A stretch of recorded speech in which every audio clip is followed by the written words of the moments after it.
such a time as this. And welcome to For Such a Time as This. Welcome to our roundtable edition. Once again, I am here with Prof. Abby and Prof. Chris. The topic tonight is losing your tax-exempt status because of religious beliefs. Prof. Chris, introduce.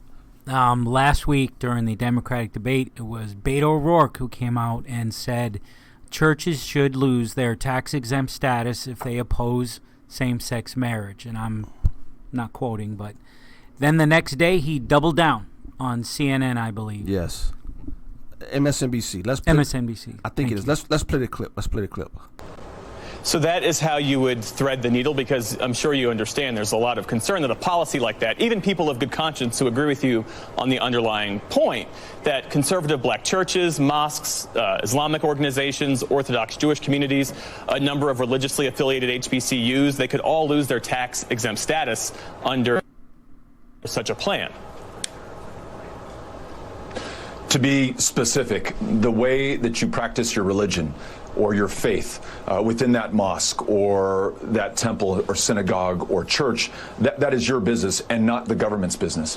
But when you are providing services in the public sphere, say higher education or healthcare or adoption services, and you discriminate or deny equal treatment under the law based on someone's skin color or ethnicity or gender or sexual orientation, then we have a problem. And in my understanding and reading of the Civil Rights Act, that's against the law today. Certainly it will be for members of the LGBTQ community once we sign into law the Equality Act. And again, with the precedent of Bob Jones University, if one of these nonprofit institutions were to persist in that kind of discriminate treatment of our fellow Americans, we would look at revoking their tax-exempt status. If any religious institution persists in that type of discrimination, i.e., do not accept the LGBTQ plus lifestyle, we will take away their tax status. The floor is yours.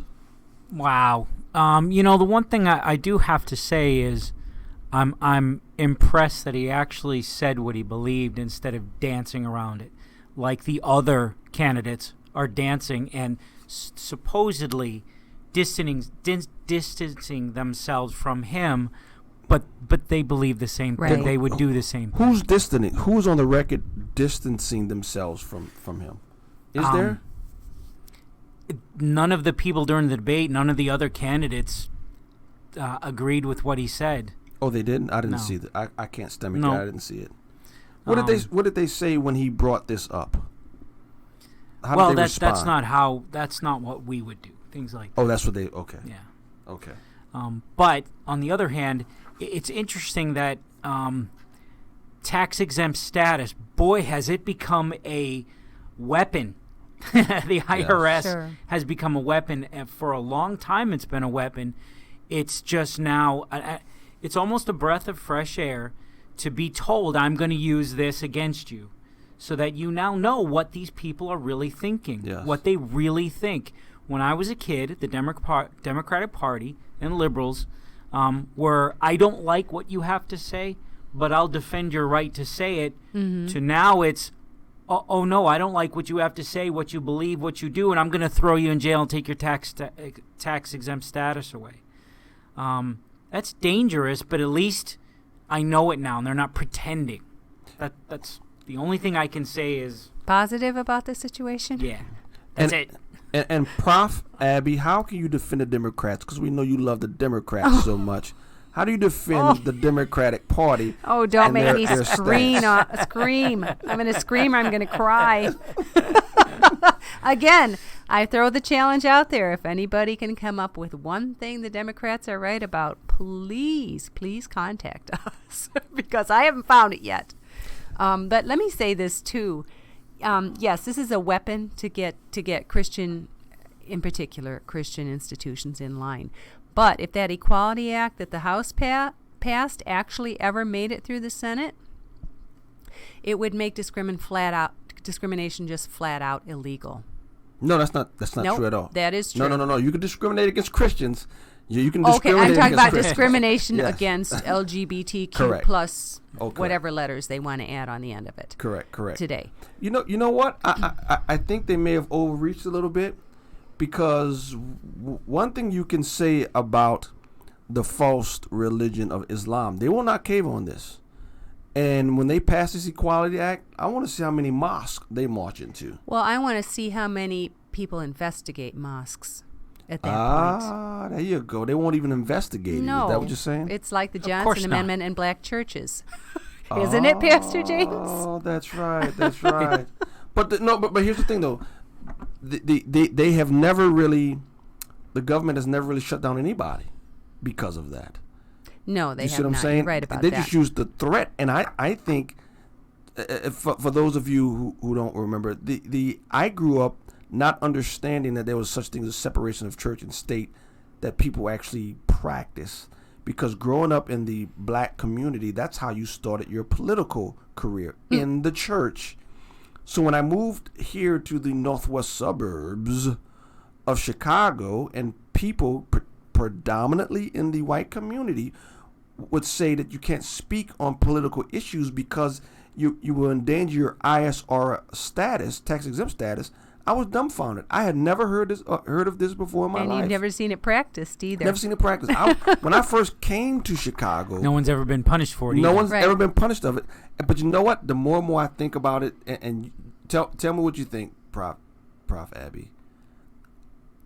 I think it's an excuse for cowards not to speak. Oh, 100%. Yeah, Absolutely. I definitely agree with that. We have self-censored, and in Yes. fact, there was Yes. Yes. I don't know, quite a few years ago now. There is actually a group of pastors that don't they mail in their political sermons To the IRS. to the IRS Every year. challenging them to There's a challenge every year in Protestant circles. come to and get us. Come get us, basically. Freedom Sunday, I believe it's called. Yes. Something along those lines. And they're never prosecuted, and they never will be. Now, I don't think this would go the same way. No, because they've come out of the shadows. But Well, Beto gave you kind of the roadmap of how it'll start. We'll go after the hospitals and educational institutions that, i.e., if it's a Catholic church, our high school, Right. that believes that same-sex marriage is not a right or they oppose it. And in fact, they already have. They shut down Catholic charities And the adoption charities- services. that's what he's saying. They just wouldn't do business with them. Not that they shut them down, right? They would the state wanna- would no longer. well, they ended give up them. having to shut down. Yeah, they They had will to take shut away down. their Exactly. they'll take away their tax-exempt status. No, they didn't take away tax. No, I'm saying they will. Oh, later. Yeah, That's future. what he's saying. Oh, We'll go sure. after the Absolutely. Yes. institutions that Absolutely. take public money first. That's how they're going to do it. And you'll notice the same sad arguments that I've been hearing for a long time. Well, it's okay for you to practice your religion in your four walls. Don't you dare bring it out to the public square. Yeah. The whole point of the First Right. Amendment was the freedom to practice your religion, the freedom of religion and freedom of speech. There are no restrictions in the public square. Now, I can't threaten violence against you or call for violence. Unless you're Muslim, but Well, go ahead. but I can practice my faith out in the public square. Sure. I can proselytize. not if Beto yes, has we his can way. now. But that's what he's saying. Yes, and Very clearly. Yes, and this has to be said. Probably you know it, but it has to be said. Civil Rights Act. He equates skin color, ethnicity, to sexual orientation. He lumps Yes. that into that, and by gender he means sex. But I think by gender he means gender identification also for the transgender. Yes. They are now lumping in sexual orientation for those who don't understand gay people who are sexually attracted to the same sex, and gender identity, people who are confused about what sex they are. He's equating that to the skin color or ethnicity. So being gay is the same thing as being Chinese. Being gay is the same thing as being black. We have a running bet here at New Hope in Palatine, Illinois. I think the culture's done in under 10 years. We take bets on how much longer we have as a culture. And the line keeps getting lower and lower with each month. Yeah, D-Day's getting closer. D-Days are getting closer and closer each month. But this is sad, and I think most African Americans are opposed to equating homosexual activity with skin color. But you know what? It seems like, and now in my family, I don't think anyone does that. But here's what's happening. Black people don't have to agree with it. They just have to keep silent about it. And that is what is becoming more dominant. And keep voting for the people who are pushing this nonsense. It's nonsense. Let's be clear. Beto wasn't the first one to openly say the church must change. Hillary Clinton did it in 2016. Yes. Yep. She said that when she becomes president, churches are going to have to get over this gay issue, and they're going to have to accept it. And so again, it's another Democrat. So Prof. Abby, how do you defend these Democrats when they keep saying this stuff? That's a joke for everyone, in case you haven't caught on by now. Is the Democrat Party just gone when it comes to sexual standards? They've gone so far left. You can say they're gone. They've gone so far left. Social justice and our federal government was not set up to be the arbiters of what is right and wrong in socially. Our culture, our moral compass, when you unhinge your moral compass from the God of the universe, this is what happens. Right. The relative, right. Well, it's relative. It's how you feel. No, it's how the people who have the power feel. And so they empower victims. You're the victims in this case. But no, I don't believe that. I don't believe they empower victims. I believe they empower ideologies, because gay, homosexuals, and transgenders, the debate is not whether or not we should stop beating them up. The debate is not whether or not we should stop hanging them and killing them. That's not the debate. No one's doing that.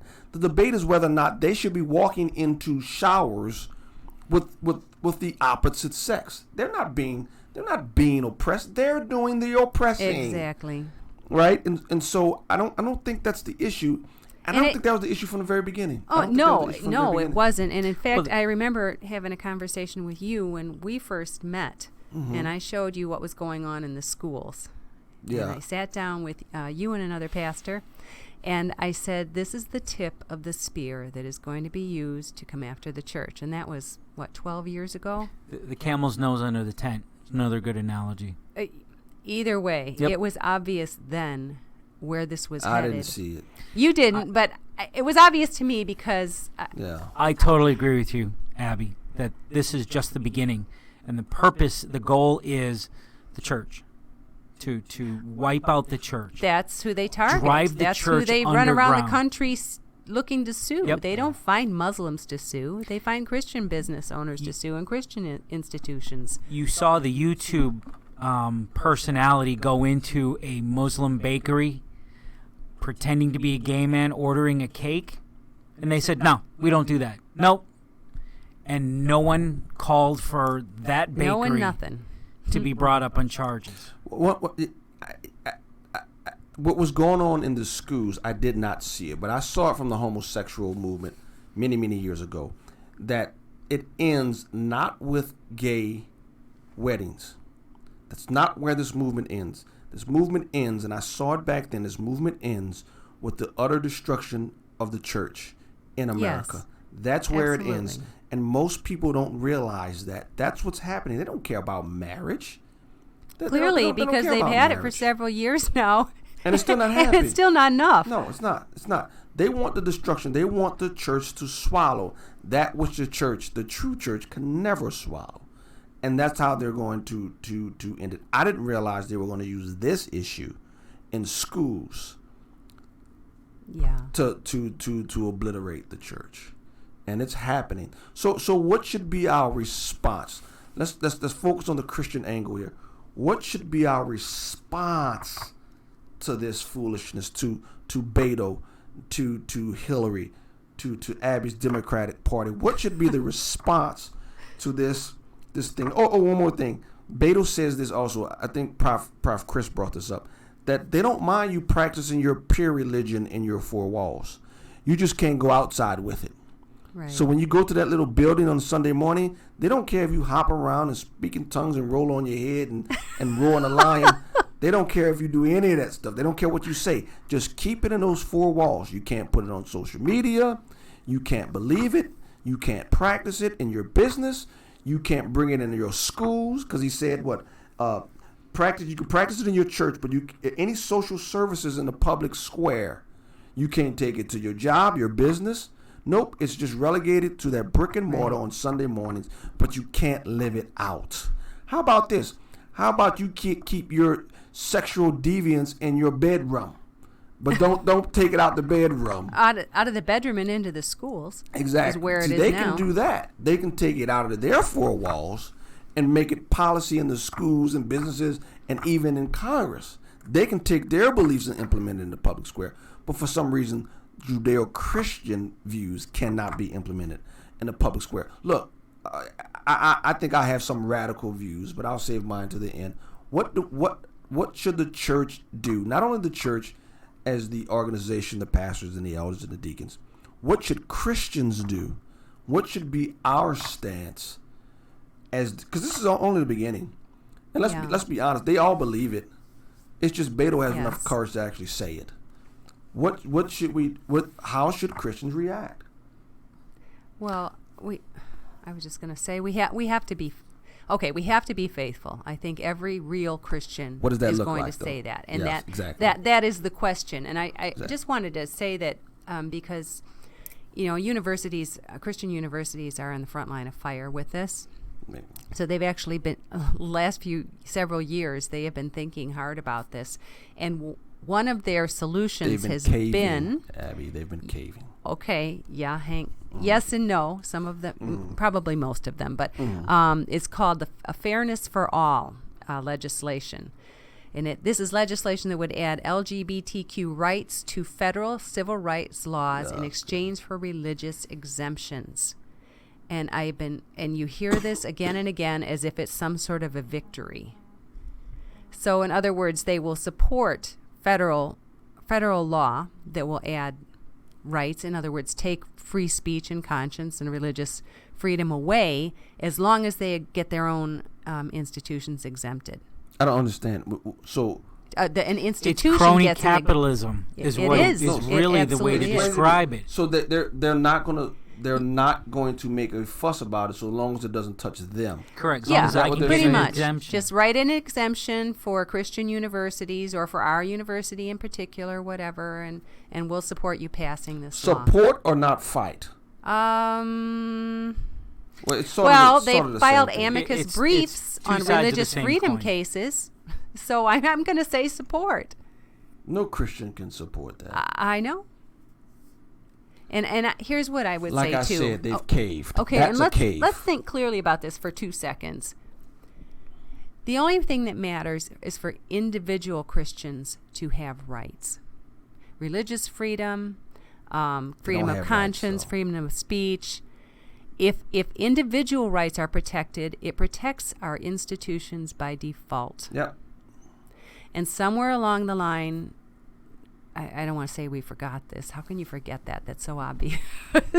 But that idea has been lost in return for, well, just don't take away my little piece of the pie here. Yeah. It's sickening. Who gives rights in our United States of America? Who gives rights? God. Not not anymore. States of America. Yes. The people in power now. No, what they give you are privileges. Only God grants rights. The Constitution was designed to protect them. Show me in the Constitution. Hold on. Mm-hmm. Once you start allowing the perversion of those, it doesn't mean the rights go away. It just means they're being infringed, they're being restricted, they're being perverted, whatever. The protections are being perverted, you're being forced to do legal things. Rights. We should have said legal rights. No, any rights. Show me anywhere in the Constitution where it says God gives rights. No, God it's gives in the Declaration of Independence. The inalienable rights. That encapsulates the spirit of the Constitution, right? No, Mm-mm. it lays the foundation for what the Constitution is designed to do. It's the thought. It's the thought behind the Constitution. Basically. But the Declaration of Independence does not carry any weight in the passing of laws in the Congress, nor in any courtroom in this country. It establishes it establishes what the Constitution is for. When is the last time someone did not pass a law or passed a law based on a Declaration of Independence in this country? That doesn't make sense. The Declaration sets the foundation.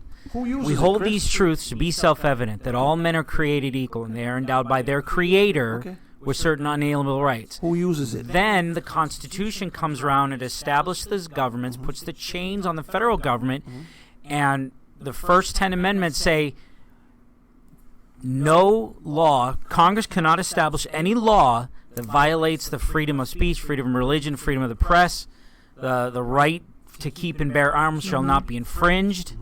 So it protects the rights that the Declaration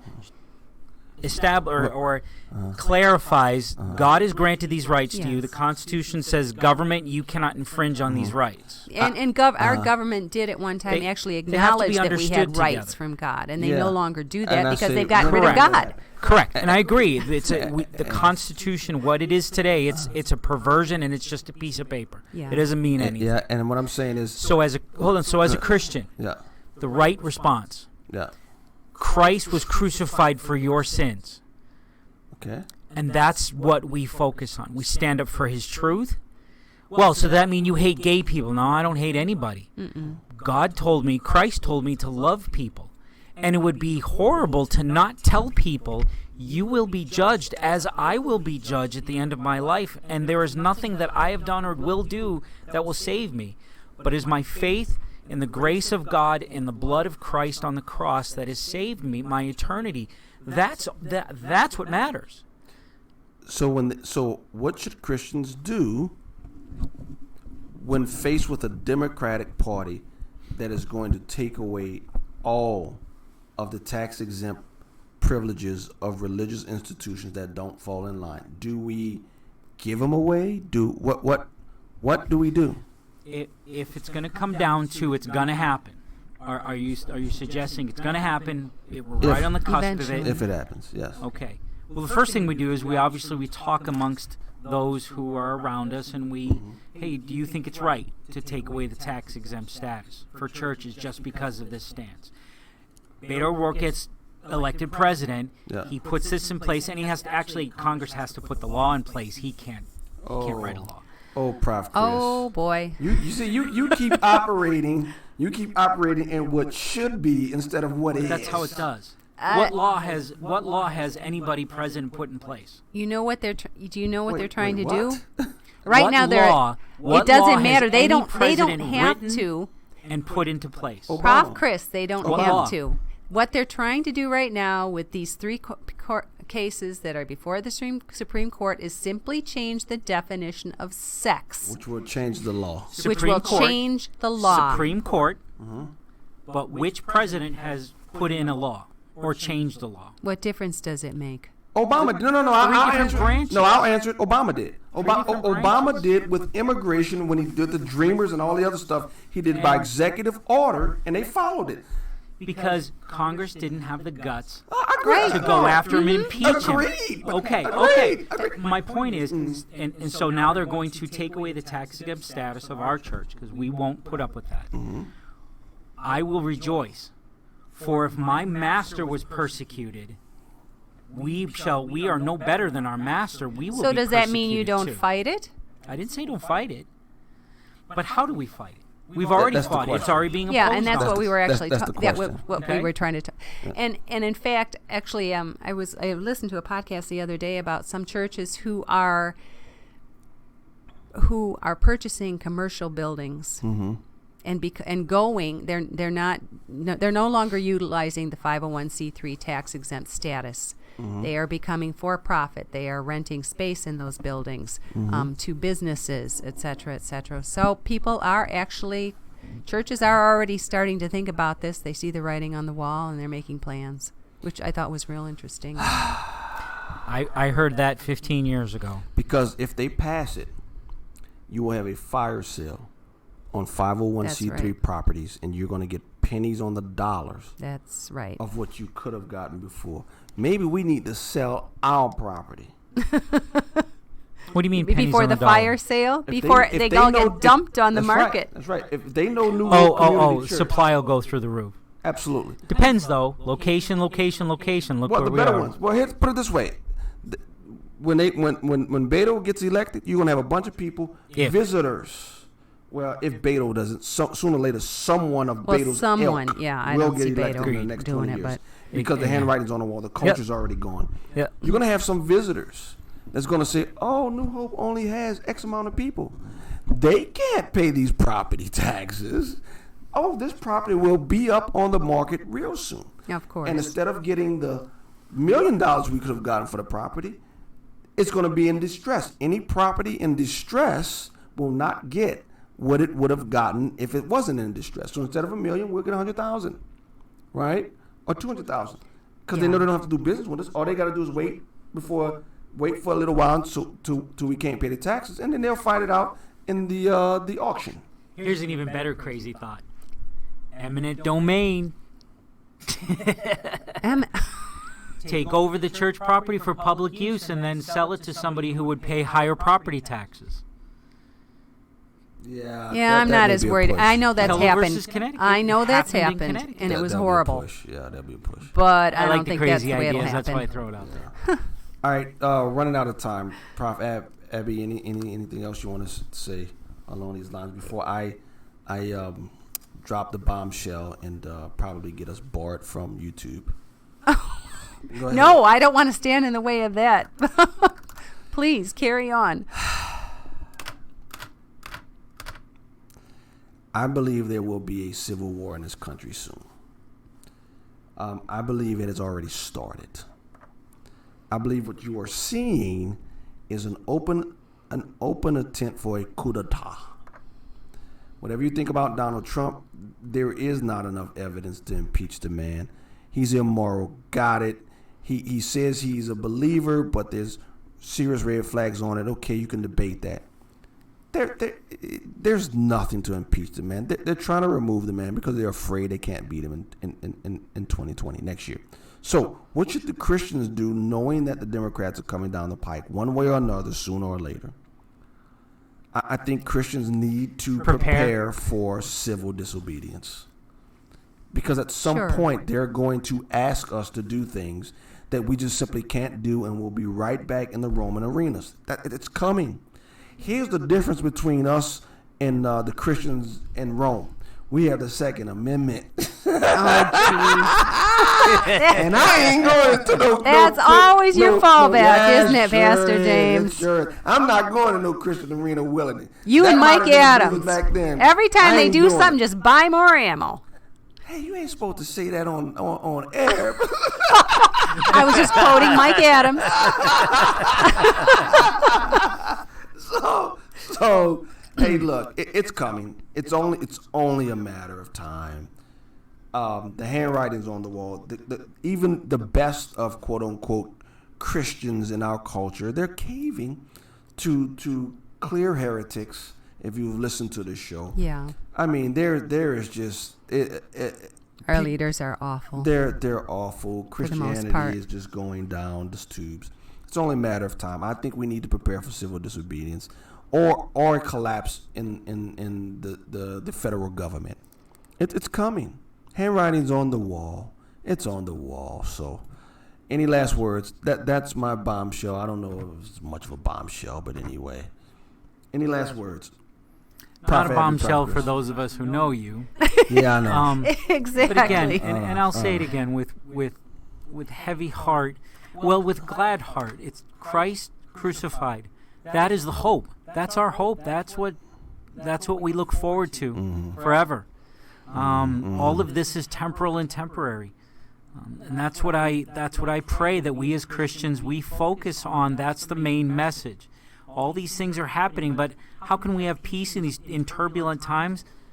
Christ died for me. Yeah. Right. It's just the questions that come up in between now and and when we die, and how we're supposed to right. conduct ourselves that are the difficult things. Yeah. Christ did die for me, but there is a Second Amendment also. But anyway, are we done? I think we're done. All right. Thank you for joining night, us everyone. again. Good night. Good night.